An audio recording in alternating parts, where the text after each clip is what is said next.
Been in couples therapy. It wasn't productive. Yes, went with me to manipulate, to take him back. 7 months of couples therapy. It was a nightmare. Been to therapy as a couple. It was destructive. I thought it was helpful, but it was the antidepressants that actually helped.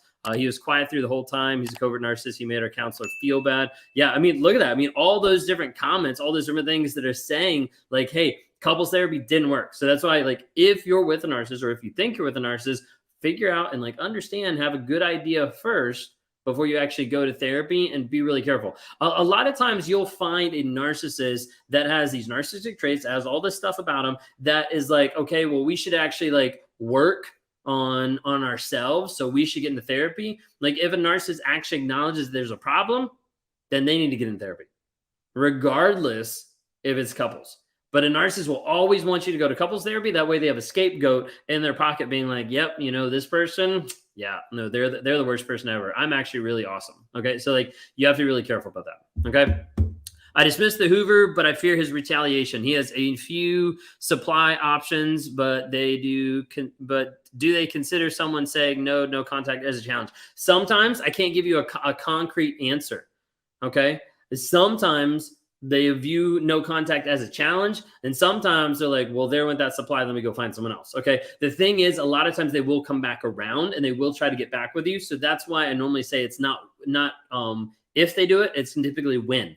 Like, when are they actually going to be coming back? Okay, because oftentimes they do. Went twice from the husband who had just cheated. We had to stop going because he didn't want to hear what was wrong for sleeping with other married women while being married. Yeah, no, I mean, it's crazy. Like, a lot of times you'll go to couples therapy, they'll walk out, they'll get upset, they'll be like, we're never going to that therapist again because they looked at me wrong. You know, like it's crazy, but you'll find all the things come out to be able to try to get that. Okay. Let's see. Well, I went to therapy by himself to try to get his good guy image back. So I have a video on YouTube. I don't know if you guys have seen it, but it talks about what narcissists value after the relationship. And mainly we're talking with the aspect of like hoovering or the kids or like stuff like that. What narcissists care about at the end of the relationship is image and money. They're pretty much like that's it.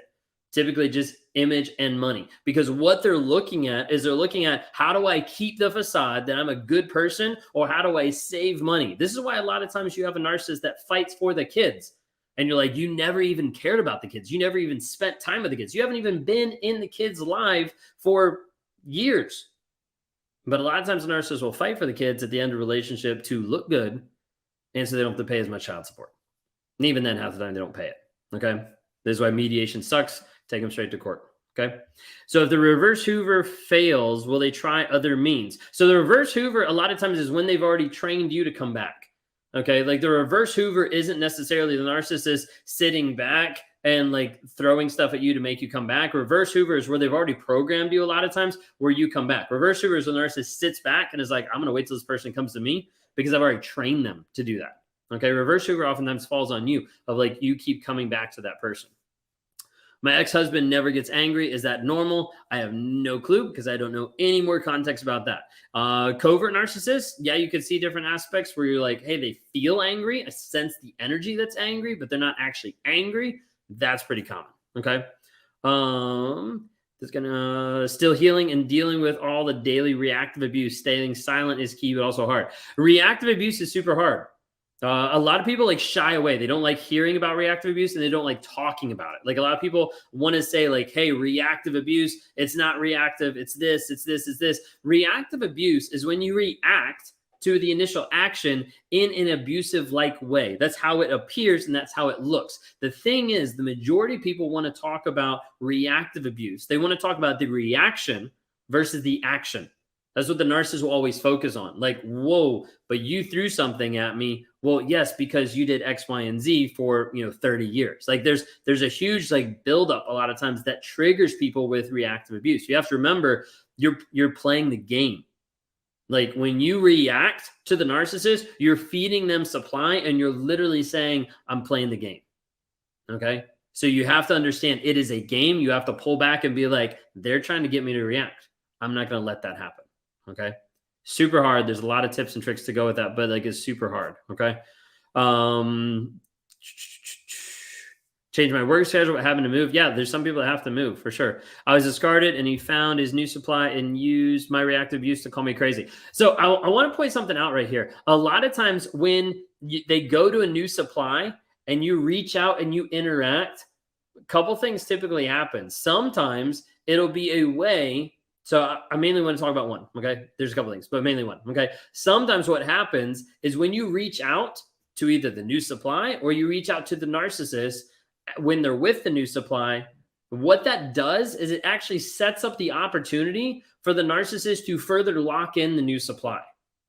You'd be like, wait, like, how does that happen? Okay. If you contact the narcissist, he can turn that around or she can turn that around. Okay. Whoever it is, they can turn that around and tell the other person, like, see, X is still texting me. Like, they still want me. If you can't stand like me, then I'll just go back to them. Oh no, I want you. Like, you'd be surprised. Like, a lot of times they'll leverage your frustration, your anger, like, at them after the relationship to lock someone else in. So you got to be really careful about that. Okay. That's why you have to work on you. One of the hardest things that you got to work on is you. You're the only person that can change. Okay. A lot of times people want to change the narcissist. I've got a lot of people that they come asking questions of like, how do I get them to change? Maybe I can do this. Maybe I can do this. At the end of the day, the only person you can change is you. I was talking to someone the other day and we brought up the idea and the concept, and they were asking, like, when does the narcissist get their karma? When does the narcissist actually lose? When does the narcissist actually get what's coming to him?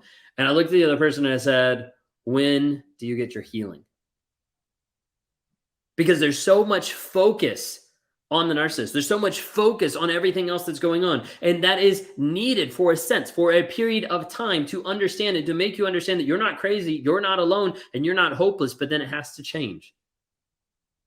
And there has to be a pivot in how you're viewing the relationship and the stories you're telling yourself so that you can grow, so you can heal, change, and develop into someone different than who you are now. Because a lot of people have lost their sense of self and they've lost who they are, and they're still trying to find that. Okay. How do you differentiate between reactive abuse and you being the narcissist for blaming the other person? So a lot of times the reactive abuse, and like when people are questioning that and like struggling with that, a lot of that comes back to intent. Okay. And I know that's hard because you can't know the other person's intent, but you can see the demonstration. Okay. So like where did the reactive abuse stem from? What actually started it?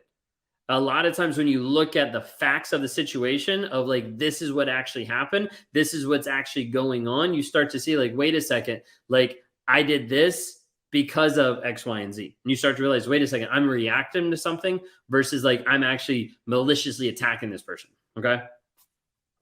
How do you heal from being a scapegoat in a narcissistic family dynamic? A lot of times people that are in that like spot have to go no contact, have to separate from the family so that they can actually heal. A lot of times it's not going to happen when you're still with, just like it's typically not going to happen when you're still with a narcissist, because you're still getting traumatized. You're still getting that, like that trauma, like the Band-Aid ripped off like every single day, because you're still getting activated with that. Okay.